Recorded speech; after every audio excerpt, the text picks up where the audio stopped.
گھڑی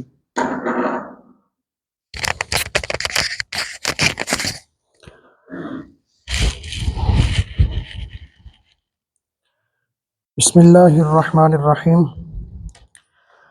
رب اشرح لی صدری ویسر لی امری واحلل عقدۃ من لسانی یفقہوا قولی مولاي صل وسلم دائما ابدا على حبیبک خیر الخلق کلہم یا رب بالمصطفى بلغ مقاصدنا واغفر لنا ما مضى یا واسع الکرم مولاي صل وسلم دائما ابدا على حبیبک خیر الخلق کلہم۔ صفحہ نمبر 235 نکالیں جی۔ صفحہ نمبر 235، مسافر کے احکامات۔ اگر بندے نے سفر کرنا ہے تو اس کو کون کون سی وہ شرعی حدود و قیود ہیں جن کا سہارا لیتے ہوئے بندے کو اللہ تعالیٰ کی عبادت کرنی ہے۔ تو سب سے پہلے آپ پہلی لائن دیکھ لیجئے، شرعی اعتبار سے مسافر وہ شخص ہوتا ہے جو کم از کم 54 میل مسافت کے ارادے سے اپنے علاقے سے باہر سفر پر روانہ ہو چکا ہو۔ اس پر واجب ہے کہ فرض نماز میں قصر کرے، یعنی 4 رکعت فرض والی نماز میں 2 فرض پڑھے گا۔ اور قصر نماز کے بارے میں اللہ تعالیٰ نے جو قرآن مجید فرقان حمید میں حکم فرمایا ہے وہ سورہ نساء آیت نمبر 101 ہے۔ اللہ تعالیٰ فرماتا ہے وَإِذَا ضَرَبْتُمْ فِي الْأَرْضِ فَلَيْسَ عَلَيْكُمْ جُنَاحٌ أَن تَقْصُرُوا مِنَ الصَّلَاةِ، فرمایا کہ جب تم زمین پر سفر کر رہے ہو فَلَيْسَ عَلَيْكُمْ جُنَاحٌ، تمہارے اوپر کوئی گناہ نہیں ہے، کوئی اس بات میں حرج نہیں ہے، أَن تَقْصُرُوا مِنَ الصَّلَاةِ کہ تم نماز میں قصر کر لیا کرو، یعنی جہاں پر 4 پڑھتے ہو وہاں پر ان کو 2 کیا کرو۔ تو یہ قرآن مجید فرقان حمید کا حکم آ چکا ہے۔ اب اس سے آگے والا جو حصہ ہے نا وہ دیکھیے، ان خفتم ان یفتنکم الذین کفروا، کب کہا کہ اگر تمہیں کفر کے یعنی کافر کے ظلم کا یا اس کی طرف سے پہنچنے والی تکلیف کا اندیشہ ہو تو تب تمہیں کوئی حرج نہیں کہ نماز میں قصر کر لیا کرو۔ اب یہ جملہ بڑا انٹرسٹڈ ہے کہ یہ تب تھا کہ ایک جنگ و جہاد کا دورہ تھا، کفر جگہ جگہ پر گھات لگا کر بیٹھے ہوتے تھے، تب تو بات سمجھ آتی ہے۔ لیکن آج کے دور میں ہم جب سفر کریں تو یہ والی صورت تو نہیں پائی جاتی، کیونکہ اللہ تعالیٰ فرماتا ہے کہ جب کفر کا خوف ہو تو تب نماز چھوٹی کر لیا کرو، قصر کر لیا کرو۔ اس کی کیا وجہ ہے؟ بیسیکلی اس کی وجہ یہ ہے، مسلم شریف کی حدیث نمبر 686 ہے۔ حضرت یعلا بن امیہ رضی اللہ تعالیٰ عنہ اس حدیث پاک کے راوی ہیں۔ آپ فرماتے ہیں میں نے حضرت عمر فاروق رضی اللہ تعالیٰ عنہ کی بارگاہ میں عرض کی، کہتے ہیں میں نے کہا کہ یہ کیا بات ہوئی، قرآن میں تو ہے کہ جب تمہیں کفر کا خوف ہو تو تب تم نماز قصر کیا کرو، لیکن ہم تو آج وہ صورتحال سے جو ہے وہ نہیں نپٹ رہے، امن کی حالت میں ہے تو اب بھی قصر کریں گے۔ حضرت عمر فاروق رضی اللہ تعالیٰ عنہ نے فرمایا فقال عجبت مما عجبت منہ، فرمایا اے یالا جس بات نے تمہیں تعجب میں ڈالا ہے میں بھی اس چیز کے بارے میں سوچ کر فکر مند ہوا تھا کہ اللہ تو فرماتا ہے کہ جب کفر کا خوف ہو تب نماز میں قصر کرنا ہے، لیکن ہم تو آج امن کی حالت میں پھر بھی قصر کر رہے ہیں، وجہ کیا ہے؟ فرماتے ہیں میں نے پھر یہ سوال فسألت رسول اللہ صلی اللہ علیہ وسلم، سرکار کی بارگاہ میں نے جا کے عرض کیا تھا تو نبی پاک صلی اللہ تعالیٰ علیہ وسلم نے فرمایا اے عمر صدقۃ، یہ صدقہ ہے، یہ اللہ کی طرف سے ایک تحفہ ہے، یہ رعایت ہے، تصدق اللہ بہا علیکم، جو اللہ نے تمہیں یہ تحفہ دیا ہے تو فاقبلوا صدقتہ، اللہ کے تحفے کو قبول کر لو، یعنی اس کی طرف سے جو تمہیں رعایت ملی ہے اس کو قبول کر لو۔ تو یہ اللہ تعالیٰ نے ہمیں ایک تحفہ دیا ہے کہ جب سفر میں ہو تو تمہیں جو ہے وہ ایک سفر کی ٹینشن ہے، کہاں منزل میں پہنچنا ہے، فرمایا میری عبادت کم کر دو تاکہ میرا بندہ آسانی اختیار کر لے۔ دیکھیں اللہ تعالیٰ کتنا مہربان ہے۔ تو اللہ تعالیٰ نے یہ جو صورتحال ہے جناب، اس وجہ سے نماز قصر کی جاتی ہے۔ اب قصر کے حوالے سے تھوڑی سی مزید ابتدائی ایک تو باتیں آپ کو بتانی ہے جو کہ بہت ضروری سمجھتا ہوں۔ یہ ہم نے ابتدائی طور پر اس آیت مبارکہ سے سمجھ لیا۔ اب یہ جو پہلی لائن میں ہم نے پڑھا نا کم از کم مقدار، یہ لفظ یاد رکھنا آپ نے، کم از کم مقدار کتنی ہے؟ 54 میل یہ بتائی گئی ہے۔ اب یہاں پر مسافت سفر کے حوالے سے بیسک وجہ کیا تھی؟ یہ ہم سنتے ہیں، کوئی کہتے ہیں 86 کلومیٹر پر پڑھ لیں، کوئی کہتے ہیں 87 کلومیٹر پر پڑھ لیں، کوئی کہتے ہیں 92 کلومیٹر پر پڑھ لیں، کوئی کہتے ہیں 98 کلومیٹر پر جا کر کے آپ نے پڑھنی ہے، بہت سارے اقوال ملتے ہیں۔ وجہ کیا ہے؟ بیسک وجہ آپ کو بتانے لگا ہوں۔ اصل میں حدیث پاک میں جو لفظ آیا ہے نا وہ منزل کا لفظ ہے، یعنی 3 منزلوں کا سفر جب تم طے کر لو پھر نماز قصر کیا کرو۔